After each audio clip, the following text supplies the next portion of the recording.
Welcome back to Practicing Photography. My name is Doug Gabbard, if you haven't got that already. This week will be a little bit shorter. I did not go on any field trips. Well, I did, but I didn't make the video of it this time.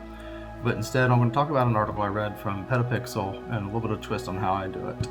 The article in Petapixel, the link will be down below for you to read, talks about how to organize your batteries so you know which ones are good, which ones are bad, which ones are charged, which ones are not charged. I had a similar system. Theirs is a little bit more elaborate and requires you to keep those little battery covers. Here's one of my batteries. You notice I don't have a battery cover on it. I don't keep mine.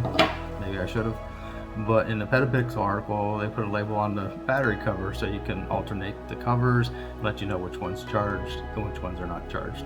So here's what I do. I've got 4 batteries. One is in my camera and it's fully charged. I try to keep it fully charged at all times. So to give you an idea what I have a very simple case with two pockets here. They sell these with 4 pockets. This one's made by Think Tank. I'll put an article down below. These are great. I'm sure you can buy them from just about anywhere. But what I do, all my batteries are fully charged, and when I go out in the field, 1 goes in my camera, fully charged, 2 goes in my pouch like this, fully charged, and 3 batteries will be enough. So I can leave my 4th battery at home if I like. But if I think I need it, I can bring it along. So what I do is when I'm out in the field, if my battery in my camera loses charge to where it needs changed out, I will change out that battery. So I'll pull out a fully charged one, put it in the camera, get the camera out of my battery, and I'll put it back in the case, but I'll put it in upside down so now that the battery contacts are showing on the outside. So if I happen to cycle through yet another battery, which has not happened to me yet, I know which one's charged in my pouch and which one is not.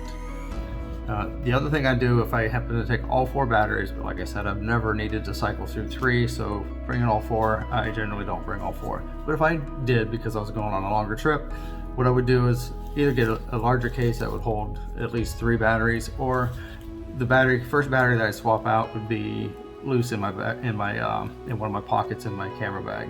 So that would be my first one to switch out before I went to my pouch system. Now, one other thing I do with my batteries, I'm gonna open my case back up so you can see them. You may have caught a glimpse of it while I was flashing them across the screen, but you'll notice a date on mine. It says 120. Hopefully it's not backwards. It looks like it is. And this was 8/18, so August 18th, January 20th, January 20th are the dates that these 2 batteries were purchased. This one was purchased over 3 years ago, so I may not have as much faith in this one. And so that's a way you can determine, you start noticing your batteries dying rather quickly. You can look at it, oh, it's an old battery. That's probably just the nature of it. It's time to buy a new battery, put a new timestamp on it. So I have a new battery with a new timestamp. So if you get a little bit out of this video, this helps you organize your batteries a little bit more, please hit the like or the subscribe or both for me.